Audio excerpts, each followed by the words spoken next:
उकाबी रूह जब बेदार होती है नौजवानों में, उकाबी रूह जब बेदार होती है नौजवानों में, मंजिल उन्हें नजर आती है अपनी आसमानों में, मंजिल उन्हें नजर आती है अपनी आसमानों में। बिरादरान मिल्लत इस्लामिया, ये हमारे दारुल उलूम के तलबा जो आपके सामने अपना प्रोग्राम पेश कर रहे हैं, मैं बार बार आप सभी हजरात से मुअद्दबाना गुजारिश कर रहा हूं कि इंशाअल्लाह थोड़ी देर के बाद में हुजूर कायदे मिल्लत सैयदी सनदी सरकार पीर साहब क़िबला इंशाअल्लाह तशरीफ लाने वाले हैं। तो उनके आने से पहले और हमारे खुसूसी मुकर्रिर मुख्य जो हमारे वक्ता है अल्लामा मौलाना सिद्दीक साहब सिद्दीकी कांडला गुजरात, वो भी तशरीफ ला चुके हैं।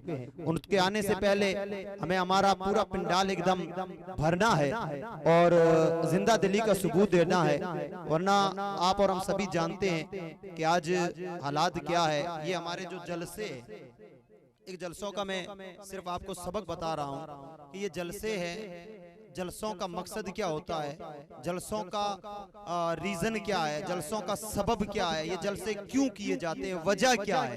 ये जलसे असल में हमारी समाज, हमारी सोसाइटी और हमारी कौम की सोच को बदलना, कौमों की सोचों को बदलना है। देखें, आप तारीख इस्लाम की पढ़ लें, आप सैयदना उमर फारूक रदी अल्लाह ताला अन्हु की तारीख पढ़ेंगे, आपको लगेगा कि बस अल्लाह एक और उमर धरती पर भेज दे तो सारी धरती पर इस्लाम ही इस्लाम हो जाए। आप मौलाए कायनात अली मुश्किल कुशा शेर खुदा रदी अल्लाह ताला अन्हु की तारीख पढ़ेंगे, आपका दिल कहेगा अल्लाह मौला अली को एक बार और भेज दे। आप इमाम अली मकाम इमाम हुसैन की तारीख को पढ़ेंगे, आपका दिल चाहेगा कि अल्लाह इमाम अली मकाम को वापस भेज दे। आप हजरत खालिद बिन वलीद की तारीख को पढ़ेंगे, जिसे अल्लाह की तलवार कहा गया है, आप चाहेंगे अल्लाह उसे वापस भेज दे। आप सुल्तान सलाउद्दीन अय्यूबी की तारीखों को पढ़ेंगे, आप सोचेंगे अल्लाह सुल्तान सलाउद्दीन अय्यूबी को वापस भेज दे। आप सल्तनत उस्मानिया के बादशाहों की, मुजाहिदों की, गाजियों की तारीखों को पढ़ेंगे, आप कहेंगे अल्लाह उन्हें वापस भेज दे। याद रखें, हिंदुस्तान में हमको बचाने के लिए अब ना उमर को आना है, ना अली मुश्किल कुशा को आना है, ना सुल्तान सलाउद्दीन अय्यूबी को आना है, ना किसी और गाजी को आना है, ना किसी और मुजाहिद को आना है।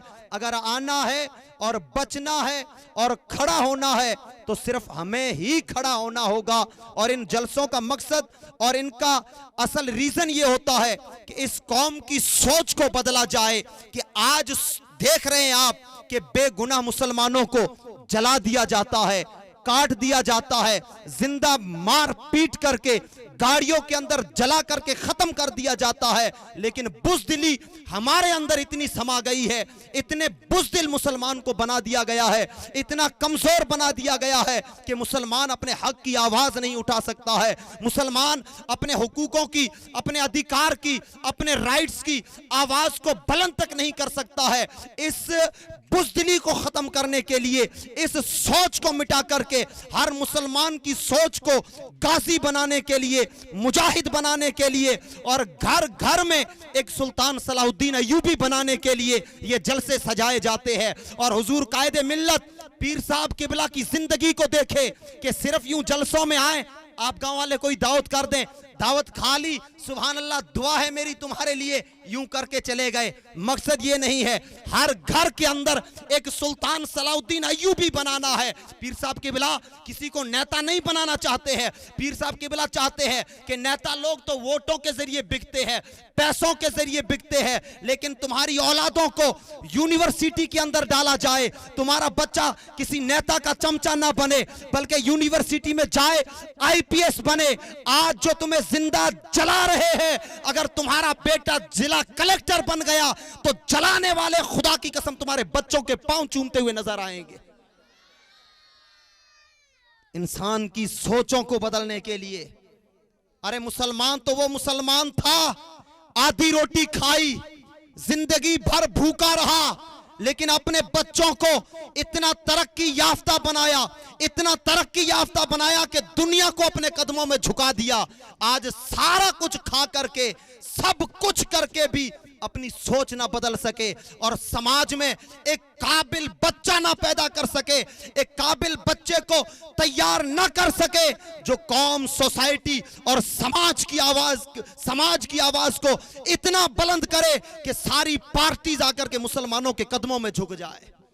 ये जो हमारी सोचों को बुज़दिल बनाया गया है, हमारे दिलों को जो बुज़दिल बनाया गया है, इन बुज़दिली को खत्म करने के लिए, मुसलमान को एक नई फिक्र देने के लिए, मुसलमान नौजवान को एक नई सोच देने के लिए ऐसे जलसे बनाए जाते हैं। और जलसे बनाकर सिर्फ तुम्हें पुलाव खिलाना मकसद नहीं होता है कि आए पुलाव खा लें, थोड़ी बहुत हवाई फायर वाली तकरीरें सुन लें और सुन करके चले जाएं। नहीं, अपनी औलादों का फ्यूचर देखें, उनकी फिक्र करें। और जो पीर साहब किबला, लोग कहते हैं ये जामिया क्या है, ये क्या होना है, इस जामिया में क्या रखा है, ये क्या है, इसकी क्या औकात है। मैं कहता हूं हम मर जाएंगे, तुम मर जाएंगे, लेकिन आज सिर्फ नासिर और जुनैद जल करके मरे हैं। खुदा की कसम, ये यूनिवर्सिटी खड़ी होने के बाद फलोदी का कोई बच्चा नासिर जुनैद बन करके नहीं मरने वाला है।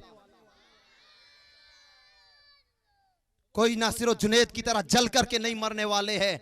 हर समाज को चाहिए, हर एक कौम को चाहिए कि जो ये रस्म और रिवाजों के नाम पर लाखों रुपए पानी की तरह उड़ा दिए जाते हैं, बताएं पूरे इलाकों के अंदर मुसलमानों का एक हॉस्पिटल हो, मुसलमानों की एक कॉलेज हो, मुसलमानों की एक यूनिवर्सिटी हो, कुछ नहीं है। एक जात जो हजारों किलोमीटर दूर से चल के आई और फिर उसने फिक्र की और इस समाज के लिए इतनी बड़ी यूनिवर्सिटी तैयार करने का बेड़ा उठाया है, तो हक बनता है कि समाज उसकी सोच के साथ अपनी सोच को मिलाए, उसकी आवाज पर लब्बैक कहते हुए उसके पीछे खड़े हो जाए। आइए इस बज़्म मोहब्बत को आगे बढ़ाते हुए मैं सिंधी गजल के लिए दावत देने जा रहा हूं। मौलाना अहमद अली वो आए और आकर के सिंधी गजल पेश करें।